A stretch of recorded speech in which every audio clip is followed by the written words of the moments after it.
All right, in this video, we're going to extend what we just learned about complex numbers to what we call conjugate pairs. And then we're going to learn about how to, so yesterday we looked at how to add and subtract and multiply complex numbers. And then we're going to look today at, in this video, how to divide by a complex number. So before we can do that, the first thing we need to understand is this idea of a complex conjugate. So if we have a plus bi, then a minus bi is its complex conjugate pair. In other words, the sign in between them need to be the opposite. So same values, only the opposite signs in between them. So if we have 2 plus 4i, the complex conjugate pair to that would be 2 minus 4i. If it's 7 minus 3i, its complex conjugate pair would be 7 plus 3i. Well, what's the significance of complex conjugate pairs?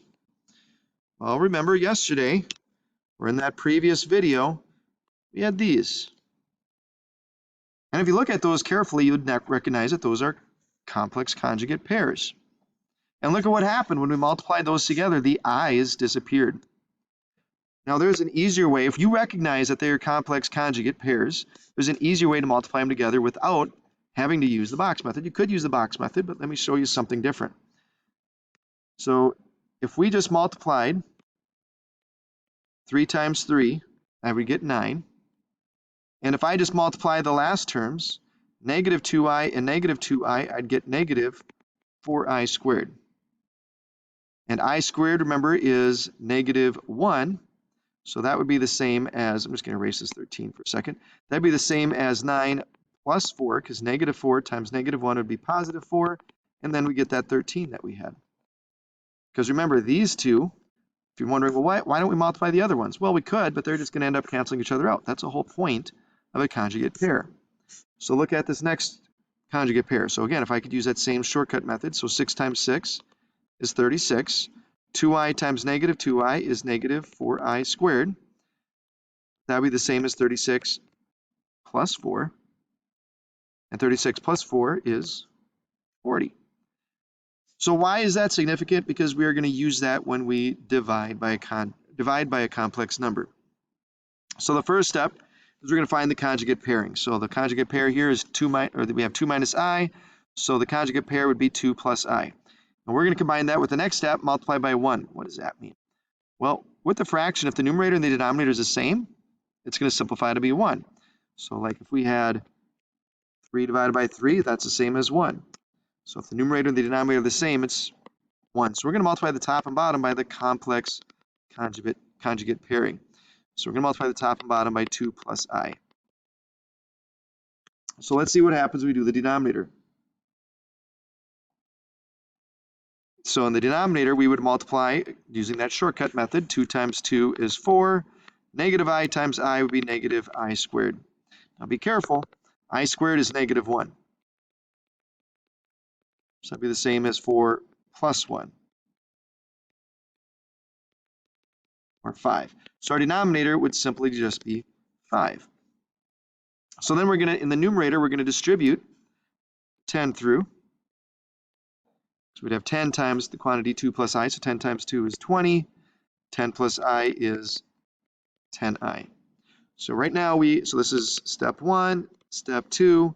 So now we are on step 3. Simplify and reduce so it looks like a plus bi. So everything here is divisible by 5. So we could take 20 divided by 5 and 10 divided by 5. And when we do that, let me just erase that. We do that, 20 divided by 5 is 4.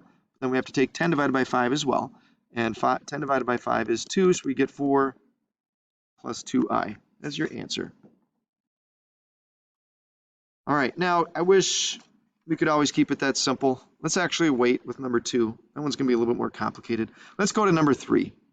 I want you guys to try number 3 on your own. So before we do something like number 2, I want you to try number 3 on your own. Using the complex number, so think about, or the complex conjugate pair rather, multiply the top and bottom by the complex conjugate pair. You might have to use your calculator. So go ahead and pause the video and hit play when you're ready to check to see how you did. All right, let's see how you did. So the complex conjugate pair would be 2 plus 6i. So we're going to multiply the top and bottom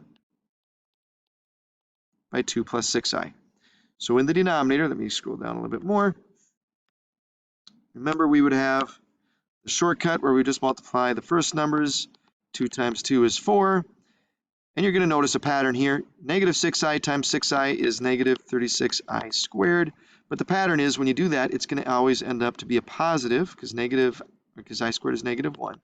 So become a positive 36, which would be 4 plus 36 is 40. So our denominator is 40. Now the numerator, we might have to deal with some big numbers here. 80 times 2, that's 160. 80 times 6, that's 480. Be 480i. And now both of these are divisible by 40. 160 divided by 40 would be 40. And 480 divided by 40 is 120. This would be 120i. So it's in the form a plus bi. All right, let's end with this last one. This last one, number 2, is going to be the hardest one of this video. This is be the last example we do. So we start by doing the same process. We're going to use the complex conjugate pair. Now, even though that's a negative, it stays a negative. The only thing that changes is the sign in between them. So it'll be negative 1 minus 2i. We multiply the top and bottom by. So let's start with the bottom. So in the denominator there, we're going to multiply negative 1 times negative 1. That's positive 1. And 2i times negative 2i is negative 4i squared, which is going to become 1 plus 4, which is 5. All right, well, the numerator, what do we do in the numerator? Well, the numerator, there's a couple things we could do. I would probably recommend the box method. So we're going to set up a box over here. It doesn't matter where we put each factor. You've seen these before, but 4 minus 3i on one side, negative 1 minus 2i on the other side. So when you multiply those together, negative 1 times 4, that's negative 4. Negative 1 times negative 3, that's a positive 3, so 3i. Negative 2i times 4, that's a negative 8i. And negative 2i times negative 3, that's a positive 6i squared. But remember, that would be the same as negative 6. So when we combine like terms, negative 6 and negative 4 would be negative 10. And 3i minus 8i would be negative 5i. So now when I go to simplify this, I'll use green. So when I go to simplify this, both of these are divisible by 5.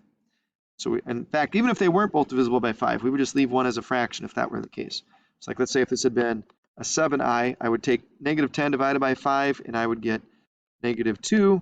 If that had been a 7, I would just write it as negative 7/5 i. But that's not what we have. We have a 5i there, so 5 divided by 5 is 1, so we'd say 1i, or just I. So negative 2 minus I. So that one's a little bit more complicated because of the numerator. But otherwise, hopefully you see how we use the complex conjugate pair to be able to divide by a complex number. So with that, good luck now as you finish your assignment for lesson 2-4.